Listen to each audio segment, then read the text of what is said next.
Sejam bem-vindos à minha casa, meus irmãos. Elevar o nosso pensamento a Deus, nosso Pai Criador, e agradecer tudo que o Pai tão bondosamente nos oferece.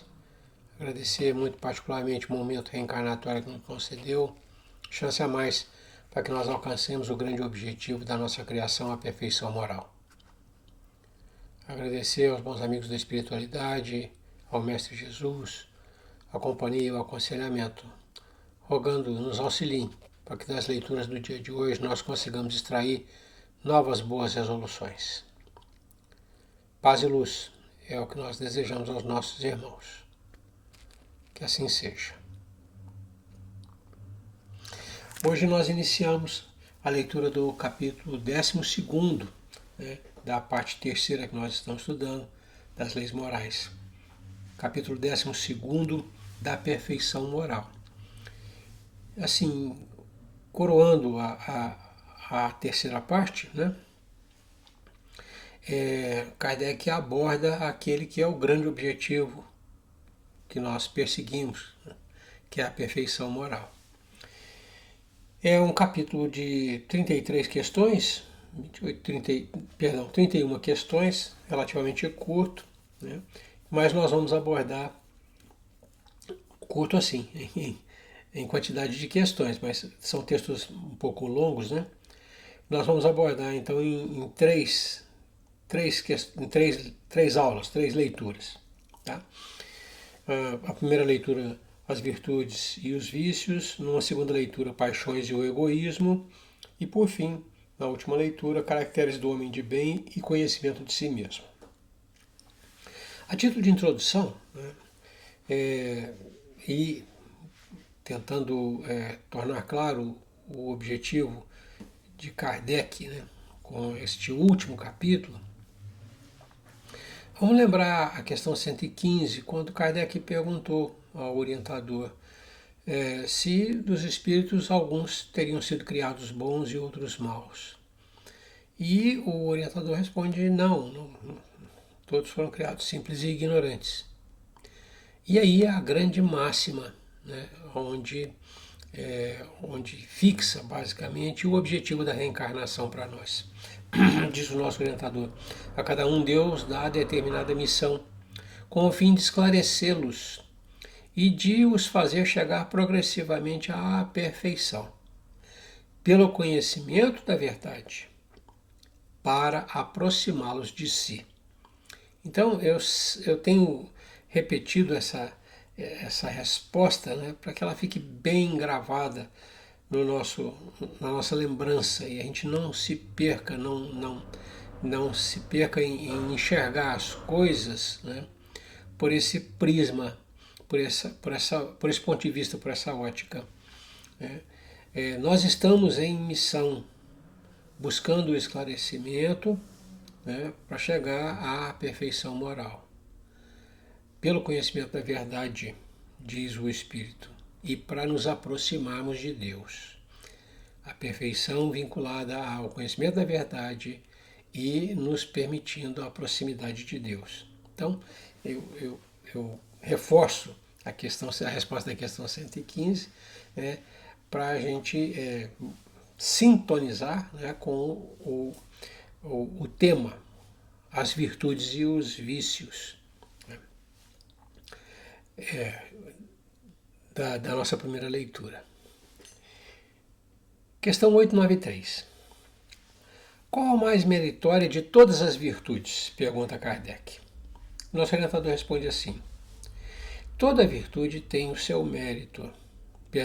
Toda virtude tem seu mérito próprio, porque todas indicam progresso na senda do bem, no caminho do bem. A virtude, aqui o grifo, a virtude, sempre que há resistência voluntária ao arrastamento dos maus pendores. A sublimidade da virtude, porém, está no sacrifício do interesse pessoal, pelo bem do próximo, sem pensamento oculto. A mais meritória, respondendo à pergunta de Kardec, a mais meritória é a que assenta na mais desinteressada caridade. Questão 894. Aí Kardec pergunta, nessa mesma linha de raciocínio. Há pessoas que fazem o bem espontaneamente, sem que precisem vencer quaisquer sentimentos que lhes sejam opostos. Terão tanto mérito quanto as que se veem na contingência de lutar contra a natureza que lhes é própria e a vencem. Pessoas que a gente vê que agem normalmente no bem com uma naturalidade espantosa. Não há nelas nenhum vício, né, que as constranja, que as limite. Então o Kardec pergunta, essas pessoas que agem no bem naturalmente, elas têm tanto mérito quanto aquelas outras que são obrigadas a lutar contra a sua natureza perversa para fazer o bem? E o nosso orientador responde assim: só não tem que lutar aqueles em quem já há progresso realizado. Esses lutaram outrora, lutaram ontem e triunfaram.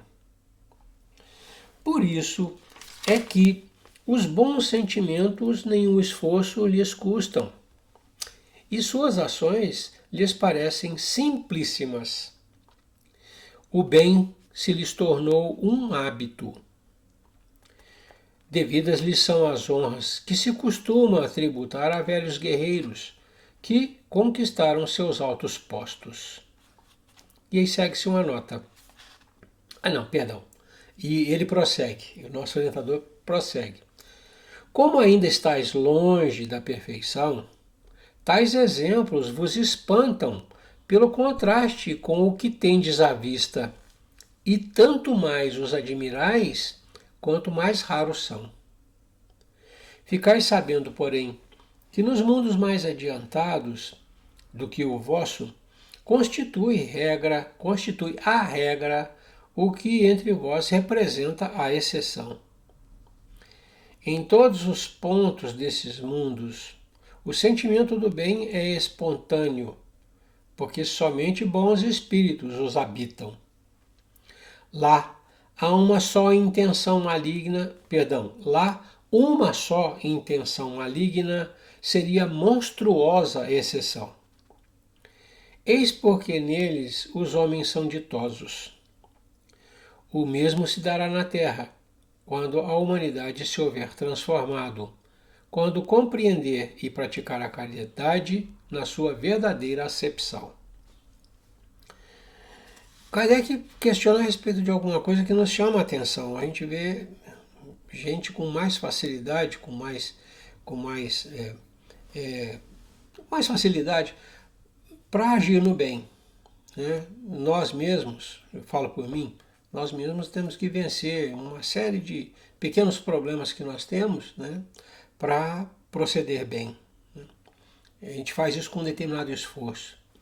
E ele diz, olha, as pessoas que agem assim, tão naturalmente, com tanta facilidade, né, elas já passaram pelo seu estágio. Elas já foram assim como você. Elas já fizeram o progresso necessário para agir no bem, né, com tanta naturalidade, com tanta facilidade. O esforço não lhes custa nada porque o bem nelas já é um hábito. Então, houve progresso. Né?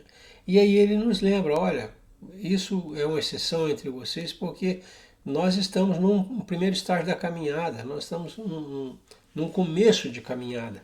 Né? Quem está mais avançado nessa caminhada, aqueles que nós chamamos bons espíritos, já tem isso como regra geral, já são assim naturalmente. Né? E nos mundos mais avançados, também esse procedimento é o comum. A exceção é o proceder mal, né? Que é uma verdadeira aberração. Ele diz, olha, nesses mundos, né, os mundos mais avançados, seria uma monstruosa exceção à prática de qualquer ato mau. Então, quando a gente olha para essas pessoas que demonstram já o progresso, a gente tem que entender que eles já conseguiram avançar, já passaram pela dificuldade de vencer suas más tendências. Questão 895. Kardec pergunta: postos de lado os defeitos e os vícios acerca dos quais ninguém pode se equivocar, qual o sinal mais característico da imperfeição? E o orientador responde assim: o interesse pessoal. Frequentemente, as qualidades morais são como num objeto de cobre, a douradura que não resiste à pedra de toque. Pode um homem possuir qualidades reais que levem o mundo a considerá-lo homem de bem.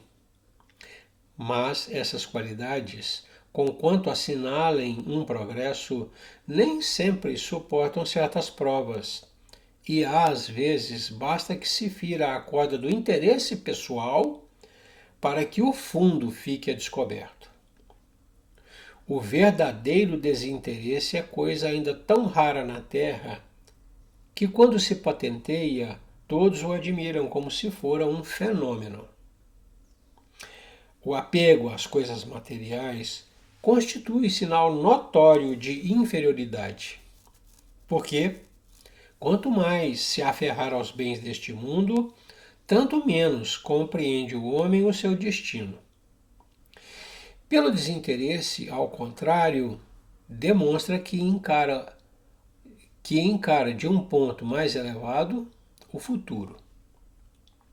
Então a imperfeição, o sinal mais característico da imperfeição é o interesse pessoal, coisa comum entre nós, né? Demonstra um apego, né, ao momento presente, às coisas materiais, né? E esse apego ao mundo material, né, é característico da imperfeição.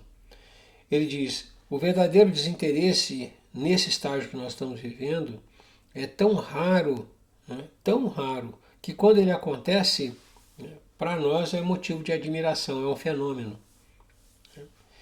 E ele diz: o apego às coisas materiais constitui sinal notório de inferioridade.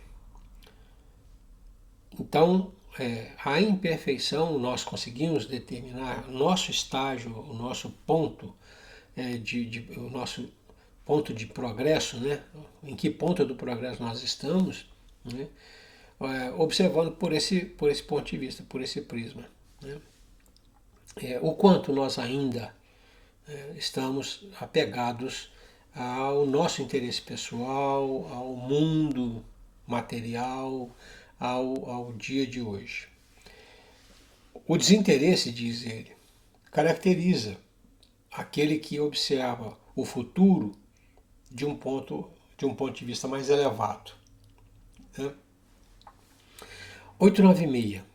O Kardec pergunta: há pessoas desinteressadas, mas sem discernimento, que prodigalizam seus haveres sem utilidade real, por não lhes saberem dar emprego criterioso. Tem algum merecimento essas pessoas? Ele diz: há pessoas que não têm apego material, mas o prodigalizar é esbanjar, né? Mas esbanjam aqueles recursos que estão disponíveis, porque não tem critério para utilizar. Ele pergunta: essas pessoas têm algum mérito, têm algum merecimento? O nosso orientador responde: tem o do desinteresse, porém não o do bem que poderiam fazer. O desinteresse é uma virtude, mas a prodigalidade, o esbanjamento, a prodigalidade irrefletida, constitui sempre, pelo menos, falta de juízo. A riqueza, assim como não é dada a uns para ser aferrolhada num cofre forte, também não o é a outros para ser dispersada ao vento. Representa um depósito de que uns e outros terão de prestar contas, porque terão de responder por todo o bem que podiam fazer e não fizeram, por todas as lágrimas que podiam ter estancado com o dinheiro que deram aos que dele não precisavam. Então também não é a pessoa simplesmente esbanjar os bens como uma forma de mostrar desinteresse. O irmão estabelece uma justa medida. Ele diz, olha, a gente deve investir os recursos que estão ao nosso alcance com critério, para secar lágrimas, para semear o bem, para estender os benefícios às pessoas, garantindo bem-estar, felicidade, saúde corpórea. Simplesmente colocar os recursos ao vento, esbanjar os recursos, não é meritório. Ele diz, se por um lado a criatura demonstra o desinteresse, o desapego ao bem material, também não demonstra juízo, né? Porque deveria canalizar aqueles recursos para o proveito dos outros, né? Então, nem tanto ao mar, nem tanto à terra. Não se trata de ser sovino, né? Aquela pessoa que retém os recursos, ele diz, aferrolhado num cofre, nem tampouco daquelas que jogam dinheiro para cima. Não é assim que funciona. Ele diz, há o mérito do desinteresse, mas, por outro lado, há a falta de juízo, né, na medida em que esbanjam o recurso. A justa medida é desapegar-se, entendendo que aquele bem é um bem de momento e que tem um objetivo mais amplo do que a minha satisfação, né? E dar-me ao trabalho de descobrir como empregar esse recurso em benefício dos outros. Questão 897. Pergunta Kardec. Merecerá a reprovação aquele que faz o bem sem visar a qualquer recompensa na terra, mas esperando que lhe seja levado em conta na outra vida e que lá venha a ser melhor a sua situação? E essa preocupação de garantir melhor situação no futuro, na outra vida, e essa preocupação lhe prejudicará o progresso? Nosso orientador responde assim: o bem deve ser feito caritativamente, isto é, com desinteresse. Aí o Kardec faz uma pergunta em cima dessa resposta. Ele desdobra a pergunta anterior. Ele pergunta: contudo, todos alimentam o desejo muito natural de progredir, para forrar-se à penosa condição desta vida. Os próprios espíritos nos ensinam a praticar o bem com esse objetivo. Será então um mal pensarmos que praticando o bem podemos esperar coisa melhor do que temos na Terra? Ele diz, mas todo mundo tem essa, vamos usar a palavra, essa ambição, né, de, em procedendo bem, obter alguma melhoria para si, né? Existe mal nisso, né? E aí o nosso irmão responde, não certamente. Mas aquele que faz o bem sem ideia pré-concebida, pelo só prazer de ser agradável a Deus e ao seu próximo que sofre, já se acha num certo grau de progresso, que lhe permitirá alcançar a felicidade muito mais depressa do que seu irmão, que, mais positivo, faz o bem por cálculo e não impelido pelo ardor natural de seu coração. Então ele diz, não há mal em se fazer o bem e esperar que com isso nossa condição melhore no futuro. Mas ele reforça a ideia, né? Aquele que faz o bem sem ideia pré-concebida, né, só pelo prazer de ser agradável a Deus e ao próximo, esse já avançou. Ele está em melhores condições, ele está numa posição mais privilegiada do que aquele outro que faz o bem por cálculo. Então não há, a resposta é essa, não há mal nisso. Só que a gente não deve se balizar a nossa conduta por isso. A gente deve fazer um esforço muito grande para que a nossa conduta seja uma coisa natural né? E balizada só pelo sentimento de fazer o bem para ser agradável a Deus e útil ao próximo. Essa é a ideia que ele deixa. Kardec desdobra ainda essa questão. Faz uma nova pergunta. Ele pergunta: não haverá aqui uma distinção a estabelecer-se entre o bem que podemos fazer ao nosso próximo e o cuidado que pomos em corrigir-nos dos nossos defeitos? Concebemos que seja pouco meritório fazer o bem com a ideia de que nos seja levado em conta na outra vida. Mas será igualmente indício de inferioridade emendarmos-nos, corrigirmos-nos, vencermos nossas paixões, corrigirmos o nosso caráter, com o propósito de nos aproximarmos dos bons espíritos e de nos elevarmos? Ele pergunta, por fim, não há algum mérito, né, em empreender essa luta de melhoria, de reforma íntima, né, almejando conviver com pessoas melhores, almejando viver num ambiente melhor? E o nosso irmão responde: não. Quando dizemos fazer o bem, queremos significar ser caridoso. Procede como egoísta todo aquele que calcula o que lhe possa cada uma de suas boas ações render na vida futura, tanto quanto na vida terrena. Nenhum egoísmo, porém, há em querer o homem melhorar-se para se aproximar de Deus, pois que é o fim para o qual todos devem tender. Então, o irmão reposiciona a ideia. Ele diz: olha, fazer o bem calculando lucros é egoísmo. Fazer o bem buscando melhorar a si mesmo, né, para se aproximar de bons espíritos e de Deus é o objetivo. Você se melhorar é o objetivo. Então, onde é que está vamos chamar assim, o vício a ser corrigido? É o bem calculado, é a ação calculada, é o interesse pessoal, que nós vimos lá atrás, é um indicativo de inferioridade moral. Então, agir no bem, buscando auferir algum proveito pessoal, é defender interesse pessoal. Não é fazer o bem caritativamente. Não é fazer pelo prazer, né, de ser agradável a Deus e útil ao próximo. Nesse sentido, não há melhoria.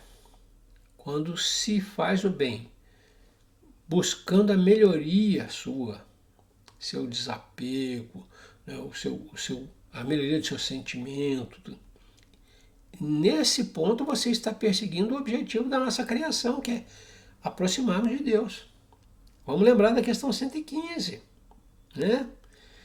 Pelo conhecimento da verdade, né, nós chegamos à perfeição e, por conta disso, nos aproximarmos de Deus. Essa é a ideia. Então, essas três questões são muito interessantes, merecem um aprofundamento. Nós não temos como aprofundar muito por conta do tempo, mas merecem releitura, merecem reflexão. Mas eu acho que o nosso irmão fixa bem para nós, né, o que é o fazer o bem, né, e esperar alguma coisa, né, de melhor. Não é esperar retorno do outro, mas esperar que a nossa própria natureza se melhore, né, que nós consigamos, melhor dizendo, que nós consigamos melhorar a nossa própria natureza, nosso sentimento, nosso pensamento, nossa maneira de agir e de conviver, né? Questão 898.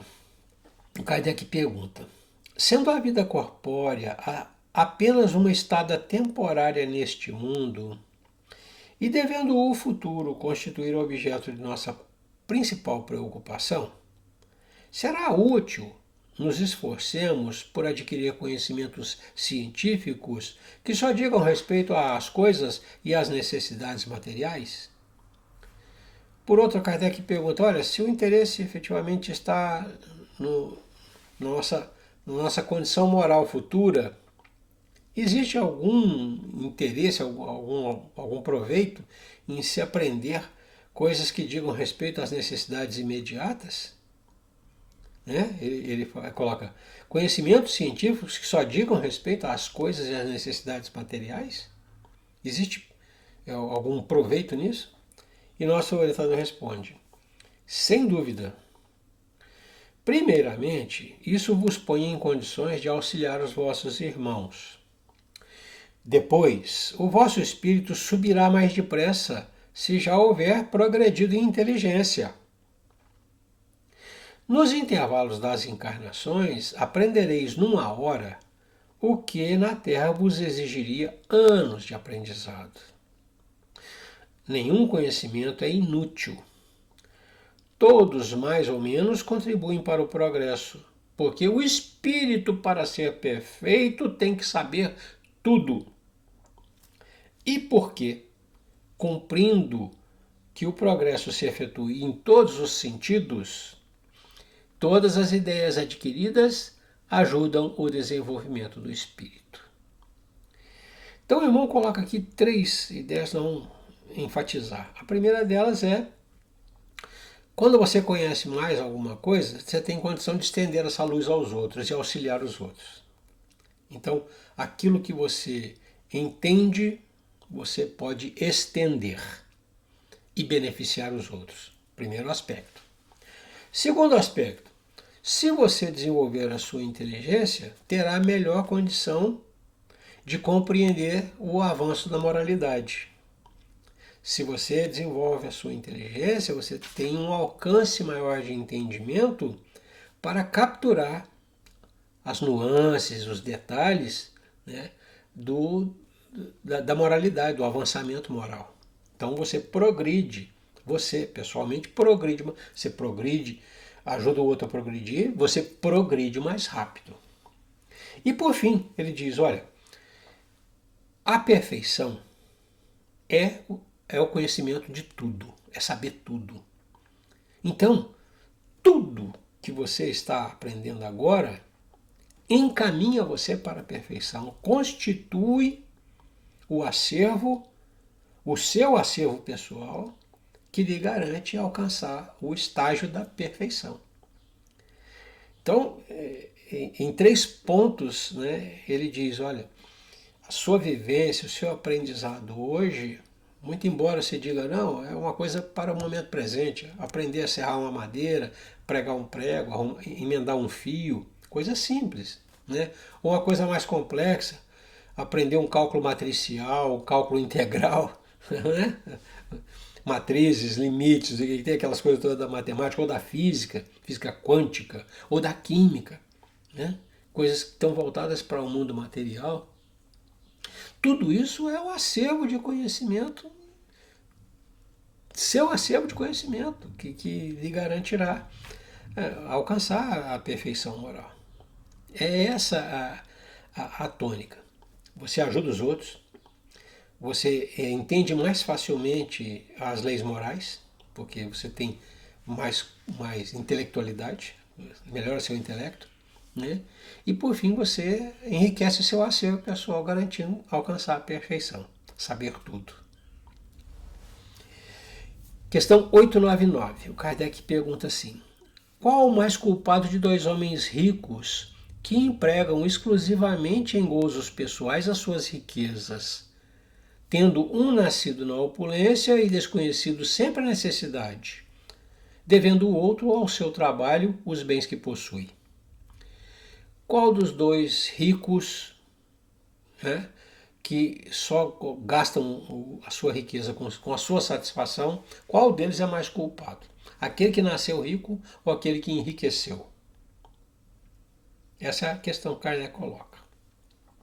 E aí o orientador responde assim: aquele que conheceu os sofrimentos, aquele que enriqueceu, aquele que conheceu os sofrimentos, porque sabe o que é sofrer.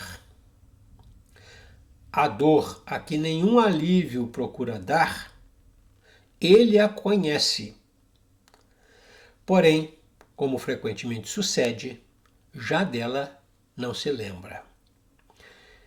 Então, colocada a questão, qual é o mais culpado? Vamos usar essa expressão. Aquele que nasce na riqueza ou aquele que se faz rico, né?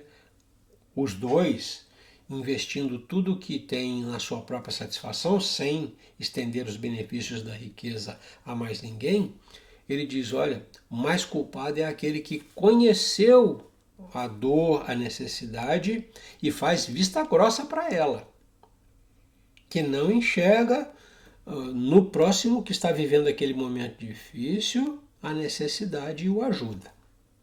Aquele outro que nasceu na riqueza, muito possivelmente não tem olhos de ver, como diria Jesus.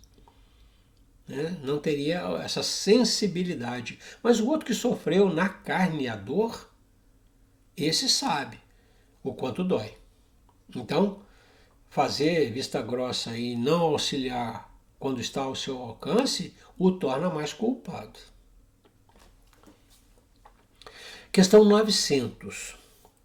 Kardec pergunta assim, aquele que incessantemente acumula haveres, acumula bens, sem fazer o bem a quem quer que seja, achará desculpa que valha, na circunstância de acumular com o fito de maior soma legar aos seus herdeiros, aquele camarada que é sovino, que não abre a mão fechada, Aquele camarada, ele pode se excusar, pode se desculpar dizendo que é assim para deixar uma herança maior para os seus descendentes?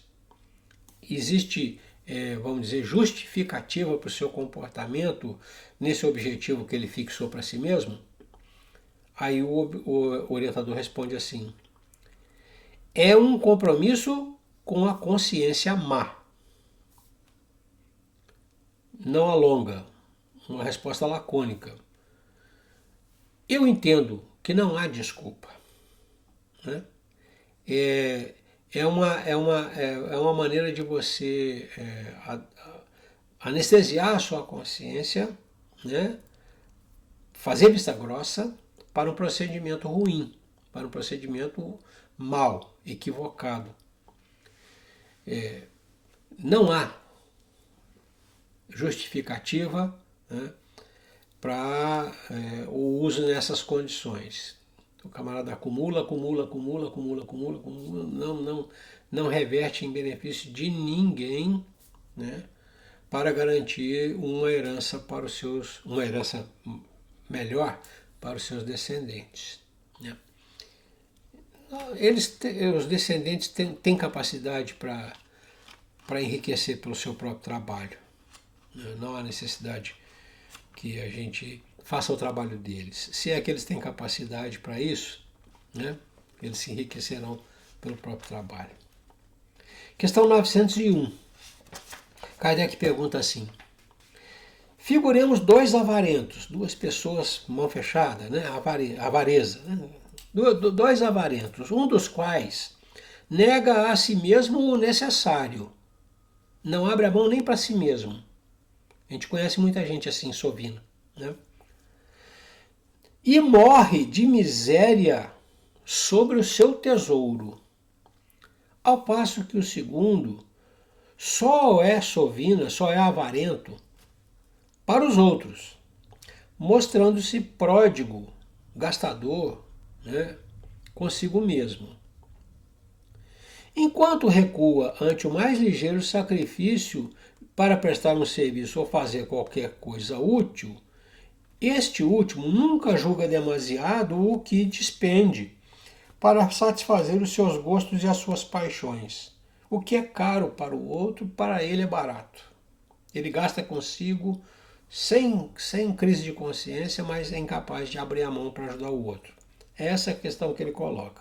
Considerados esses dois, um que morre de fome, de miséria em cima de sua riqueza, e o outro que só vê dificuldade em abrir a mão para o outro e não para si mesmo, ele pergunta.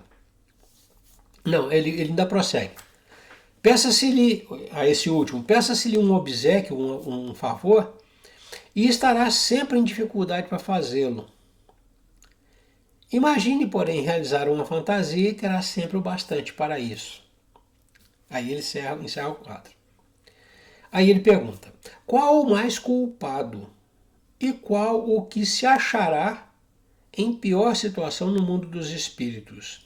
Dois avarentos, nessas condições, um que morre de miséria sobre a sua própria riqueza e o outro que só encontra dificuldade para abrir a mão, para auxiliar aos outros. Consigo mesmo ele gasta sem crise de consciência. Qual deles é o mais culpado e qual e o que, como é que eles se acharão, né, a situação em que se acharão no mundo dos espíritos? Qual deles estará em pior condição? Aí o nosso orientador responde assim: o que goza, porque é mais egoísta que o avarento. O outro, o avarento, já recebeu parte do seu castigo. Aquele avarento que morre de miséria sobre o seu tesouro, né, ele sofrerá imensamente, né, por se ver apartado do objeto da sua paixão, que é a sua riqueza. Então, o castigo dele já está dado, né? Ele parte por aí. E ele diz, olha, aquele que é avarento para os outros, mas não para si mesmo, aquele que goza os benefícios da sua riqueza, esquecido dos benefícios que pode estender, este é mais culpado, porque ele é egoísta. Ele é egoísta. Tá? Questão 902. Ele pergunta assim: será reprovável que cobicemos a riqueza quando nos anime o desejo de fazer o bem? Eu lembrei aqui e fiz uma anotação, se os irmãos quiserem ler a história completa, ela está no livro Relatos da Vida, Francisco Cândido Xavier, psicografia de Francisco Cândido Xavier, autoria de Irmão X, que é Humberto de Campos, e é uma crônica intitulada Entre Duas Semanas. E, resumidamente, é assim: o camarada procurava o orientador espiritual do centro, colocando o seu grande objetivo de fazer uma obra beneficente que alcançasse famintos, desvalidos, desabrigados, velhos abandonados e por aí vai. Mas ele dizia, mas eu preciso de dinheiro, porque isso precisa de muito recurso. Então o irmão podia me ajudar, né? Me propiciando uma oportunidade de obter esse dinheiro. Um negócio em que eu me desse muito bem, alguma coisa que, né, ele era um corretor de imóveis, eu conseguisse fazer um lucro grande e eu pudesse investir esse dinheiro, né? E o irmão, sim, os irmãos são sempre assim, né? Não, nós entendemos e tal. Vamos deixar esse assunto para a gente conversar na semana que vem. Mas nós estamos sensíveis ao seu objetivo. Esse irmão sai, né? Vai trabalhar. Nesse intervalo, um belo dia, entre um encontro e outro, ele voltando do negócio que ele foi fazer, ele se vê no meio de um vendaval, um redemoinho muito grande, aquele poeirão danado, e ele, passado aquela tormenta, aquele momento, ele vê depositado aos seus pés dinheiro daquela época, né? 10 cruzeiros. E ele vê o dinheiro depositado no seu pé, trazido pelo vento, pega o dinheiro, bota no bolso e continua o seu caminho. E encontra logo à frente uma mãe chorosa, né, pedindo pelo amor de Deus que ele a ajudasse, porque tinha um filho doente, estava com conta de farmácia atrasada e ela precisava de um auxílio para renovar a medicação do filho. Ela estava devendo, teria que pagar a dívida para poder tirar mais medicamento e precisava de 2 cruzeiros. E ele sai com a mulher na tampa e por fim diz a ela que ele não era banco e que se ela quisesse dinheiro ela fosse trabalhar. Na semana seguinte o irmão volta ao centro e encontra com o orientador espiritual. E volta a ladainha a respeito do objetivo que ele tinha da obra beneficente para papai, da necessidade de dinheiro. E o irmão diz para ele: olha, meu irmão, nós colocamos aos seus pés 10 cruzeiros, né? E você foi incapaz de abrir mão de 2 cruzeiros para assistir uma mãe desvalida, né? Nós achamos que você não tem condições de gerir a fortuna que você pede. Aqui a pergunta é nessa direção.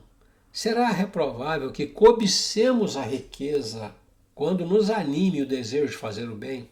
É o nosso irmão que pede, né, negócios proveitosos para fazer uma grande obra beneficente. Nosso irmão responde assim: tal sentimento é, não há dúvida, louvável, quando puro. Mas será sempre bastante desinteressado esse desejo? Não ocultará algum intuito de ordem pessoal? Não será de fazer o bem a si mesmo em primeiro lugar que cogita aquele em que tal desejo se manifesta? E fica a história do nosso irmão Humberto de Campos, né, na psicografia do Chico Xavier. Entre 2 semanas. Né? Leiam, porque a história é muito bacana. Está em Relatos da Vida, né? O livro Relatos da Vida. Não vou nem comentar, já comentei. Questão 903. Pergunta Kardec: incorre em culpa o homem por estudar os defeitos alheios? É pecado, fecha aspas, que a gente se detenha em observar os erros dos outros. Incorre em culpa o homem por estudar os defeitos alheios? Nosso irmão responde assim: incorrerá em grande culpa se o fizer para os criticar e divulgar, porque será faltar com a caridade. Se o fizer para tirar daí proveito, para evitá-los, tal estudo poderá ser de alguma utilidade. Importa, porém, não esquecer que a indulgência para com os defeitos de outrem é uma das virtudes contidas na caridade. Antes de censurardes as imperfeições dos outros, vede se de vós não poderão dizer o mesmo. Tratai, pois, de possuir as qualidades opostas aos defeitos que criticais no vosso semelhante. Esse é o meio de vos tornardes superiores a ele. Se lhe censurais o ser avaro ou avaro, sede generosos. Se o de ser orgulhoso, sedes humildes e modestos. Se o ser áspero, se o ser áspero, sede brandos. Se o proceder com pequenez, sede grandes em todas as vossas ações.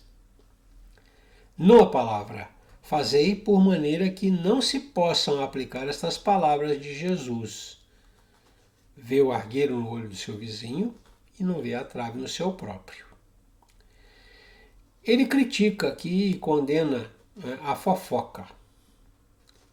Falar do mal alheio, do erro alheio, da infelicidade alheia, que é uma infelicidade, né? O erro é sempre uma infelicidade, é atentar contra a caridade. Então, deter-se sobre os erros que o outro comete, no sentido de tirar deles ensinamento e evitá-los em si mesmo, ele diz, é de alguma utilidade. Simplesmente criticar e divulgar é falta de caridade. Curto e grosso. 904. Kardec insiste. Incorrerá em culpa aquele que sonda as chagas da sociedade e as expõe em público. Já não é mais o erro da pessoa, mas os males, né, que estão espalhados dentro do coletivo. A pergunta é só ampliada, mas vai na mesma direção, né? existe culpa em divulgar, ou estudar os defeitos alheios? Existe culpa em estudar ou divulgar os males coletivos? E aí o irmão responde assim: depende do sentimento que o mova, depende do sentimento que move a pessoa que faz essa ação, né? Sondar e expor os males coletivos. Se o escritor apenas visa produzir escândalo, não faz mais do que proporcionar a si mesmo um gozo pessoal, apresentando quadros que constituem antes mal do que bom exemplo. O espírito aprecia isso, mas pode vir a ser punido por essa espécie de prazer que encontra em revelar o mal. A gente vê muito isso, né?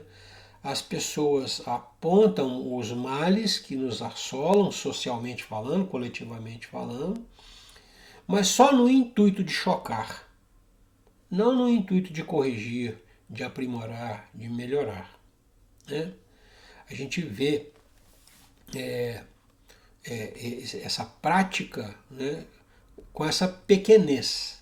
A gente não vê essa prática com a grandiosidade de extrair ensinamentos, retificar procedimentos, aprimorar a legislação. É essa a tônica que o irmão dá. Ele diz, olha, o espírito pode até sentir prazer nisso, mas não há lucro nisso, não há bem, não há benefício nisso.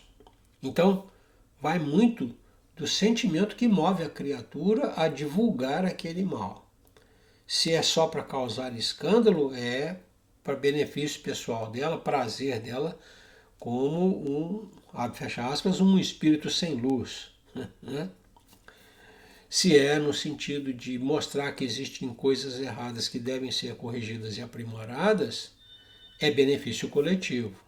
Essa é a ideia que tem que ficar. O Kardec então desdobra essa questão, a 904, ele desdobra reforçando a ideia de intenção, né? O irmão diz, depende do sentimento, da intenção que move a pessoa. Aí o Kardec pergunta assim, como, em tal caso, julgar da pureza das intenções e da sinceridade do escritor? Aí o nosso irmão responde, nosso orientador responde assim, nem sempre há nisso utilidade. Se ele escrever boas coisas, aproveitai-as. Se proceder mal, é uma questão de consciência que lhe diz respeito exclusivamente. Demais, se o escritor tem empenho em provar a sua sinceridade, apoie o que disser nos exemplos que dê. Então, qual é a ideia? Primeiro, não é importante ficar escrafunchando, né, como diria minha mãe, para saber qual é a intenção real de quem aponta o erro, né? Se ele aponta o erro com soluções, com propostas de soluções, com sugestões e tal, se são boas as indicações que ele faz, aproveitai. Se ele procede mal, é problema de consciência dele, só dele. E ele diz, se o escritor realmente tem empenho em corrigir os males que assolam o mundo, ele exemplificará em si mesmo a boa conduta. Então, se por acaso, né, ele não age de acordo com o que diz, fica claro que ele não abona com a sua conduta a proposta que faz. Questão 905, Kardec prossegue nessa linha de interrogatório. Alguns autores alguns autores hão publicado belíssimas obras de grande moral, que auxiliam o progresso da humanidade, porém das quais nenhum proveito tiram eles. Se lhes há levado em conta, como espíritos, o bem que as suas obras hajam dado lugar, escrevem obras belíssimas, mas não colocam as obras em si mesmo. dão boas lições de moral, mas são imorais. Vamos colocar assim, agem imoralmente ou sem moralidade. E aí ele pergunta, bom, mesmo agindo sem moralidade, eles tiram algum proveito dos benefícios que estenderam com as suas obras aos outros? Né? O fato deles terem dado lições de moral que serviram a outros, ser-lhes-á levado em conta? E aí o nosso irmão responde assim, a moral sem ações é o mesmo que a semente sem o trabalho. De que vos serve a semente, se não a fazeis dar frutos que vos alimentem? Grave é a culpa desses homens, porque dispunham de inteligência para compreender. Não praticando as máximas que ofereciam aos outros, renunciaram a colher-lhe os frutos. E aqui o irmão diz, olha, a ação que não abona o discurso dá, né, ao homem uma responsabilidade infinitamente maior, porque ele que faz o discurso tem entendimento, tem compreensão, tinha capacidade de aplicar. Não aplicou por quê? Esta é a questão. Então ele diz, eles abdicaram, eles renunciaram aos ensinamentos que deram, ofereceram aos outros, mas não aplicaram em si mesmos. Não colherão os frutos, né? Não colherão os frutos dos ensinamentos que ensinaram. E por fim, a 906, encerrando esse tema, né? A virtude e o vício. Kardec pergunta assim, será passível de censura o homem por ter consciência do bem que faz e por confessá-lo a si mesmo? Deve ser censurado o camarada que reconhece o bom procedimento que tem, né? E ele consegue identificar que age bem e confessar a si mesmo que está bem, que está agindo bem. O nosso irmão dá a seguinte resposta.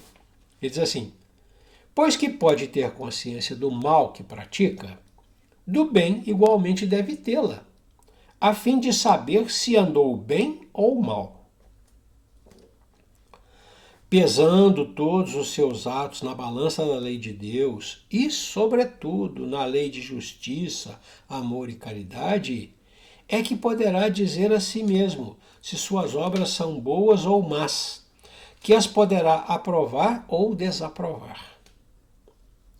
Não se lhe pode, portanto, censurar que reconheça haver triunfado dos maus pendores e que se sinta satisfeito, desde que tal prática, desde que de tal não se envaideça, porque então cairia em outra falta. O fato de nós sermos obrigados a descobrir em nós o mal, né, também nos obriga a reconhecer o bem. É isso que ele diz. E não há mal nenhum, né, em que nós reconheçamos o bem, que nós já conseguimos incorporar, e nos sintamos felizes de ter vencido nossa má tendência, desde que não nos traga a vaidade, porque a vaidade seria um vício. Então essa é a ideia. Nós somos obrigados a reconhecer o mal que existe em nós. Via de consequência, também reconheceremos o bem. E devemos nos regozijar, né, de ter vencido as más tendências que trazíamos. Mas isso é alegria íntima, vamos dizer assim, fortalecimento moral, não vaidade, não é a soberba, não é vamos chamar, dizer aos quatro ventos, colocar aos quatro ventos a nossa virtude. Porque aí não haveria virtude sem vício. Vaidade é um vício. Tá? Nós paramos aqui, vencemos esse primeiro tema, muito importante, muito interessante, relevante para nós, virtude e vício.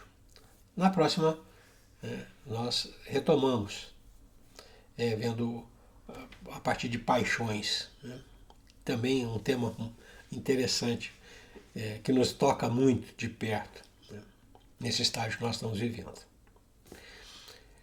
Nós vamos encerrando, né? Renovando a Deus o agradecimento pela oportunidade, os momentos de reflexão, pelo estudo, as leituras, agradecendo aos bons amigos que nos acompanharam, as luzes que deitaram sobre nós, nos permitindo uma visão mais clara, uma compreensão mais limpa, e rogando ao Mestre Jesus se mantenha do nosso lado, né? Nos iluminando a caminhada para que a gente tenha segurança em alcançar os objetivos que ainda não conseguimos, e que o Mestre nos infunda reiteradamente a força moral necessária para que a gente tenha a coragem de agir conforme a lei de Deus. Paz e luz aos meus irmãos. Que Deus os abençoe. Até a próxima.